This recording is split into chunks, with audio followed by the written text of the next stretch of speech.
सिलीगुड़ी में दुर्गा पूजा की तैयारियां जोर शोर से शुरू हो चुकी है। आज हैदरपाड़ा स्पोर्टिंग क्लब की खूंटी पूजा के साथ इस पर्व की शुरुआत हो गई। इस साल क्लब अपनी 55वीं वर्ष बना रहा है और इस अवसर पर बचपन को मुख्य विशेष बनाया गया।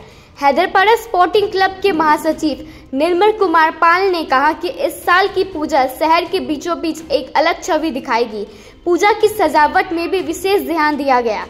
पूजा समिति का दावा है कि इस साल की दुर्गा पूजा सभी का ध्यान अपनी ओर आकर्षित करेगी। पूरी 25 বছর থেকে আমরা থিম পূজা করে আসছি। এবছরও আমরা থিম পূজা করছি, তবে থিমের নামটা এই মুহূর্তে আমরা প্রকাশ করতে পারছি না, কারণ এটা একটা সিক্রেট ব্যাপার আছে, চমকপ্রদ নিশ্চয়ই আছে। এই জন্যই আমরা এখন বলবো না থিম সম্বন্ধে। এখন 2 মাস পুজো বাকি আছে, কারণ আমাদের গত কয়েক বছর আগে এইরকমই একটা ঘটনা ঘটেছিল। আমরা থিম প্রকাশ করেছিলাম এবং থিম সম্বন্ধে আমাদের যে আইডিয়া দেওয়া হয়েছিল সে মানে দ্বিতীয় একটা মণ্ডপ তৈরি হয়েছিল। এই জন্য এই মুহূর্তে আমরা প্রকাশ করি, এটা আপনাদেরকে আমরা পরে জানিয়ে দেব। তবে আমি খালি জাস্ট একটা টাচ দিতে পারি। টাচটা আমাদের এই বছরে যে থিমটা আছে, তা থিমের সম্বন্ধে খালি সামান্য একটু 2-1 কথা বলবো। যে এখন মানুষ একটা শিশু, যে 4 বছর বয়স থেকে 4 বছর শিশু থেকে শুরু করে 70 বছরের একটা বৃদ্ধ, যে অচল এমন একটা জিনিস আছে, সেটা না থাকলে কিন্তু এখন বর্তমান সমাজে তারা দুজনেই অচল হয়েছে।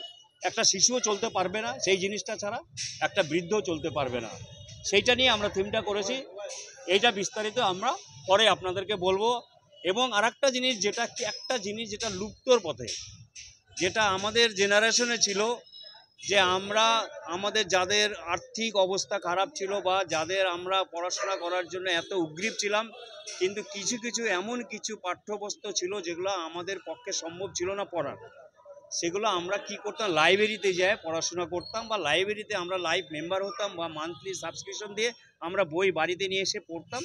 সেই বইগুলো, সেই লাইব্রেরিগুলো লুপ্তর পথে। সেই মোটা বই, যে কিছু বই আছে যেগুলো এখন লক পড়ে গেছে, তালা পড়ে গেছে, সেইগুলো আমরা মণ্ডপ সজ্জা তুলে ধরবো। এর আর যা কিছু জানানো আপনাকে আমি পরে জানাবো। অশেষ আপনাদের প্রত্যেক সাংবাদিকদের আমাদের ক্লাবের তরফ থেকে, আমার তরফ থেকে অশেষ ধন্যবাদ। আপনারা সবাই এসেছেন, আমরা খুব খুশি। এবং আমরা প্রতি বছর একটা থিম পূজা করি, চমকপদ নিশ্চয়ই থাকে। এই চমকপদটা আপনাদেরকে আমরা পরে জানিয়ে দেব। পুজোর উদ্বোধন হবে আমাদের তৃতীয়াতে। আমরা লাস্ট ইয়ারে তৃতীয়াতে উদ্বোধন করেছিলাম এবং তৃতীয়াতেই এই বছরও করব।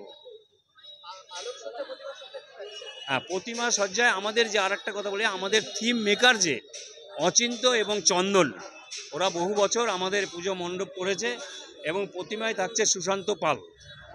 আলোক সজ্জে আমাদের হায়দারপাড়ায়। আমাদের আর একটা জিনিস আপনাদেরকে আমরা জানিয়ে দেখি, যে এই হায়দারপাড়া স্পোর্টিং ক্লাব এমন একটা ক্লাব, যে আমরা যে কোনো পুজোই করি আমাদের কিন্তু নতুনত্ব থাকে। আমরা কোনো নকল বা কোনো বাইরের মণ্ডপ নিয়ে এসে আমরা পুজো মণ্ডপ করি না, সম্পূর্ণ নতুনত্ব থাকে এবং আমরাই থিমটা তৈরি করি, তারপরে আমাদের থেকে থিমটা বাইরে স্প্রেড করে। এটা হায়দারপাড়া ক্লাবের একটা ঐতিহ্য বলতে পারেন। বাজেট কি, আমরা তো বাজেট, এখনকার বাজেটগুলো কি হয়েছে, এখনকার বাজেট করে তো পূজা করা সম্ভব না। এখন আমরা সব কিছু ঠিক করে একটা টার্গেট রাখি, যে 15 থেকে 20 লাখ টাকা একটা উঠানোর ব্যাপার থাকে। আর সবচেয়ে বড় জিনিস, এখন চাঁদার ব্যাপারটা আপনারা নিশ্চয়ই জানেন, যে এখন চাঁদা কালেকশন সেই আগের মতন হয় না। 10 বছর আগে যে 100 টাকা চাঁদা দিয়েছে, সে এখন 100 টাকায় দেয়। এখন সম্পূর্ণ নির্ভর করে কর্পোরেট হাউজের উপরে, এই বিজ্ঞাপনের উপরে নির্ভর করে, এর উপরে পূজাটা চলছে। এবং কিছু আমাদের শুভাকাঙ্ক্ষী আছে যারা আমাদেরকে নিজের থেকে কিছু ডোনেশন করে, এর উপরে আমরা পূজাটা আমরা করে থাকি। হ্যাঁ, নিশ্চয়ই, এটা তো নিশ্চয়ই সম্পূর্ণ পরিবেশ বান্ধব। এবং আমরা এক্সিট থাকছে, এন্ট্রান্স থাকছে, দুটোই থাকছে। একদিক দিয়ে আমরা প্রবেশ করবো, একদিক দিয়ে আমরা বেরিয়ে যাবো। আমার নাম নির্মল কুমার পাল নিমাই, আমি হায়দারপাড়া স্পোর্টিং ক্লাবের সাধারণ সম্পাদক।